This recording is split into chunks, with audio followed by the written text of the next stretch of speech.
All I just like to talk about things that elevate us as women and contribute to our feminine energy, to maintain a healthy perception of myself so that I don't have body dysmorphia.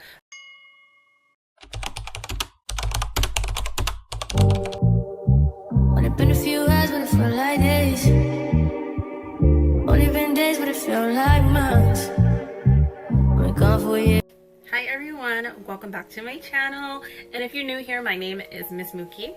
On my channel, I like to talk about all things that involve self-love, self-growth, and just helping people to better themselves. So if this sounds like something you've been trying to implement into your life, welcome to my channel. Don't forget to subscribe. So in today's video, we are going to be talking about 8 different ways that you can become a high value woman. So yeah, we're going to be talking about different ways that you can become a high value woman and how to exude femininity, because who doesn't want to be more feminine? Let's go ahead and get right into the video. A high value woman is somebody who's always ready to walk away. She has mastered detachment, and she knows that when something no longer fits her or fits into her life, she is able to cut ties with it, because it's going to, instead of add value to her life, it's going to drain her of her energy and deplete her of her femininity. So you want to be, as a high value feminine woman, you have to master detachment and be able to walk away from what no longer serves you. So a high value woman, she doesn't deal with people or other people who do not meet her standards, because like I said, this is going to drain her of her energy, because she's not only going to have to overexert herself, but she's going to constantly have to explain herself to other people, and that is very draining if you haven't gone through that before. You also want to be able to walk away from people who are not able to maintain their energy. Now, I know that things can happen to people where they're not, feeling their best sometimes, but I'm talking about people who wear a mask and present themselves to be a certain way. In reality, they're not that way. They're just acting that way. They're wearing that mask in order to draw you in, to get you attached. But a high value woman, a woman that's in her divine feminine, has mastered detachment, and she's able to walk away whenever she notices that switch happening. She's also able, in most cases, to determine if a person is wearing a mask, because a woman who's in touch with her divine feminine energy, she is in touch with her intuition, and she can see through elusive intent when she is in touch with her intuition. So people who are wearing a mask and removing that mask when they think that you've been attached, are only doing that to get you attached. So a high value woman is going to see that they're only presenting this energy because they want me to get attached, but they do not know I've mastered attachment and I don't need to put up with somebody who's only pretending. So like I said, as a high value woman, you learn the art of detachment, and you learn when to walk away when something no longer suits you. That's like wearing a shoe that doesn't fit. You're not going to wear it. You're going to toss it to the side. You're going to give it away. You're going to do whatever you need to do so that you don't have to worry about a shoe that doesn't fit, because there's no need for it to take up space. If it cannot fit on your foot, you're not able to wear it anymore. The second thing that a high value woman does is rewards inconsistency with unavailability. So as a high value woman, we're not accepting inconsistent behavior. We're not accepting that hot and cold method that guys do to manipulate women into getting attached to them. We have mastered detachment, as I said before, but you are not going to reward inconsistent behavior at all. Well, the only way you reward inconsistent behavior is unavailability. And this is not something that needs to be explained. So in another previous video, I touched on this a little bit, but if you don't have to explain all of your boundaries, you just let them be.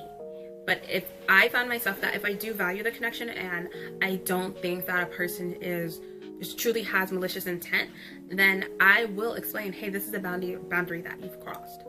But if I see that they are not truly a good person or have a healthy mindset, I'll just let that boundary speak for itself by just being completely unavailable to that person.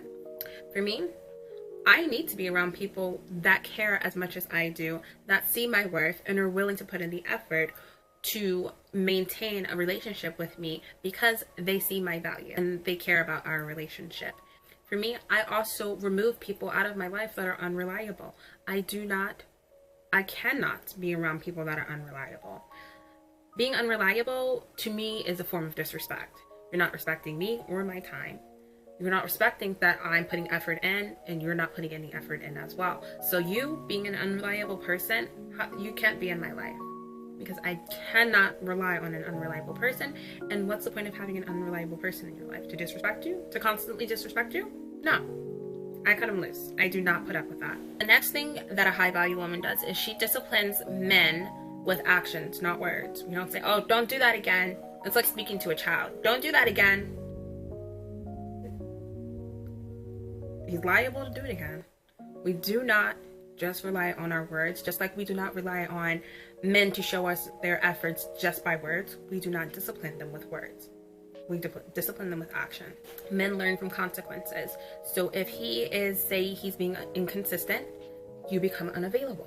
It's like, oh, if I do this, she is not going to respond to me. And I don't want you to think it as in a manipulative way, because this is us setting boundaries, and the boundaries are to protect us. Because at the end of the day, we are able to become more emotionally invested in the relationship. So we need to protect ourselves, because if we're emotionally invested and we get hurt, what are the boundaries for? The boundaries are to protect us. Stop with the complaints and the demands. The nagging will honestly make you feel drained. It's going to drain you of your energy and make you feel more stressed. And at the end of the day, we teach people how to treat us. So if somebody is mistreating you, and you're allowing that to happen, you are letting them know that, hey, I'm okay with this. Whatever it is you're doing, I'm okay with it.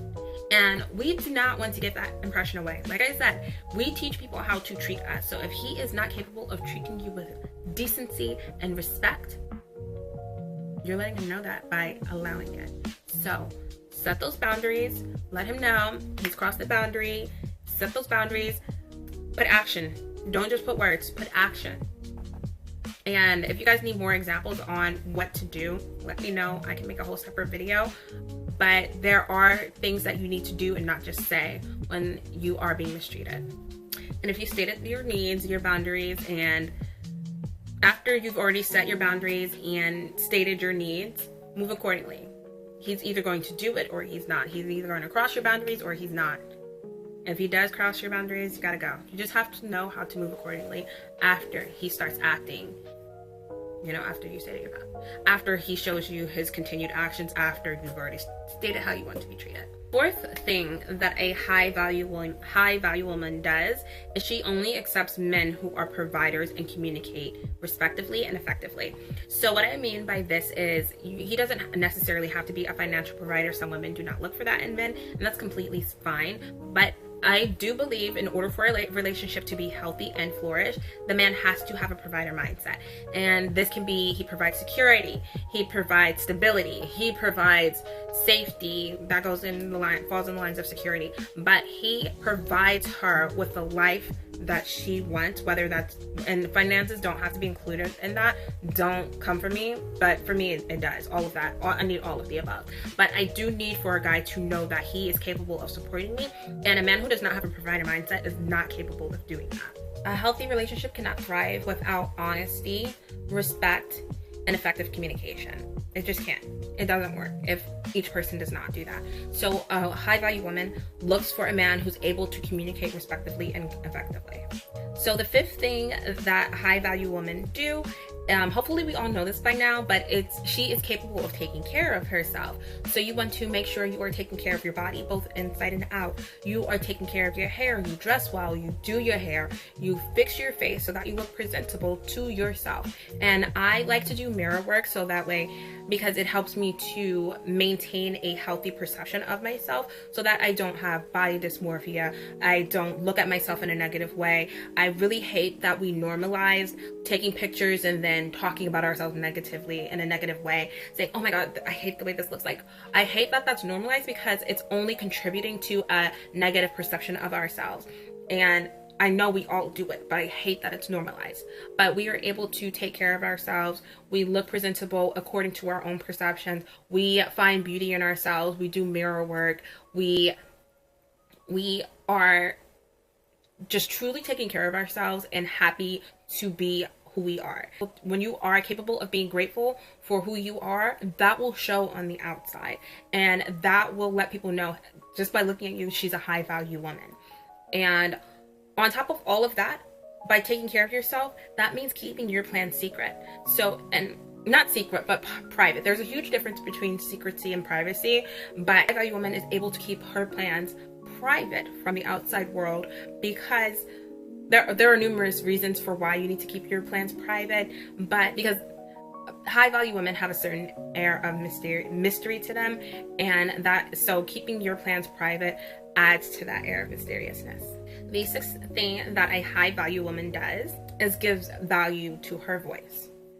And I love this because I love being exclusive. I love that everyone does not have access to me and my life. I like having a small circle, and I give my voice so much value. Even though I am here speaking to you all and my videos are for all to see, I really give value to my voice by maintaining the opinions and the advice that I give to other people. My advice and my opinions are valuable, so I do not give them to everyone in the sense of personal advice and personal opinions. But for these videos, it is separate because it technically is unsolicited advice. But the video aside, we do not, as high value women, we do not give unsolicited advice. So you want to remember to be exclusive and to not be everywhere. If you're going out being seen by everyone, or going out to be seen by everyone, and just be everywhere and in the now and just, I want to be seen and this and that, that's not being exclusive. You want to be exclusive. You don't want to, be out here just, oh, I know her. She's going to be at this place on Saturday. Like she always is. It's not being exclusive. High value women are exclusive. People should be honored to be in your presence, but they can't do that if you're always out and you're always being, present you're in everyone's presence. And it cannot be valued, and it's honestly very questionable if you value yourself if you are not trying to be exclusive. Because high value women, and I say that because high value women know that their energy is rare and it cannot be experienced by any and everyone. You have to have standards when it comes to giving yourself to other people. And if you're giving your energy and your time to any and everyone you pass through or pass by, who's to say your energy is rare? You have to take pride in being exclusive. Like only a certain amount of people, only good people can reach me. Only people of certain value can be in my inner circle. And I say all that to say rare energy, which is the energy that you have. Everyone has rare energy. Nobody's the same. But it becomes less valuable when you are giving it away to any and everyone. The seventh thing that high value women do is avoid people that try to humble them. Because people who are trying to humble you, they have created a box for you to fit in, and when you go out of that box, that is their way of throwing you back in their box. Humbling is throwing you back in that box, and they're like, hey, I have put you in here for you to move around and do what you want inside the box, but the moment you step out of that box, I'm going to have to humble you. And that's their way of making you small. And what this means is when they're putting you in that box, you only play a specific role in their life. So anytime you step out of that box, you're stepping out of character. I don't need you to do that. Get back in that box. That's what they're doing when they're humbling you. And high value women do not stand for that. And when you play a specific role in people's lives and they try to humble you by putting you back into that box, they are literally dimming your light. They're asking you to play small, and they're asking you to not value yourself because they do not value you that much. And if somebody is trying to constantly humble you, they are letting you know that they do not value you. They want you to play small because if you play a bigger role than they are, that means you're not playing the role that they have appointed you to. Don't ever dim your light for anybody. You are who you are for a reason, and if somebody sees that not fit, get out of their life. Get them out of your life. Don't sit back in that box when they put you in there. No. Women, high value women, avoid people that try to humble them. And the eighth and final thing that high value women do is they apply the same rules for everyone. Everyone follows the same rules. Don't let one person become an exception to the rules or standards or boundaries that you have set. Those rules, boundaries, and standards that you have set are there to protect you, not anybody else, you. So do not let anyone become the exception to your rules, boundaries, and standards. And the way I like to think of it as is if you find yourself trying to, play small, lower your standards for somebody, think of it as you physically putting yourself on discount. You're literally taking away from your value. And why would we want to do that? As a high value woman, I'm going to remain high value. I'm not going to discount myself so that you can feel more comfortable approaching me or being in my life. I'm not desperate. That's desperate energy. And we're not doing that. High value women do not do that. We do not go and discount. We do not lower our standards, remove our boundaries or our rules to allow people to be in our lives. Because that's just coming from a place of desperation. Set your boundaries and stand firm on them. Stand on them. Please. And don't be scared of being alone. Like I said, this is coming from a place of desperation. And don't be desperate to have people in your life. Because once you stand on business and you stand firm in your boundaries, the right people are going to gravitate towards you because you're going to become more magnetic. And so the right people are going to gravitate towards you. So don't be afraid of being alone or, just missing out or anything like that. The right people will gravitate towards you as long as you're working on yourself. I promise you. So that is it for this video. I hope you guys enjoyed me, making this video for you all. I just like to talk about things that, elevate us as women and contribute to our feminine energy. So let me know some key takeaways that you guys got from this video. Make sure you are subscribed, and I will see you guys in my next video. Bye.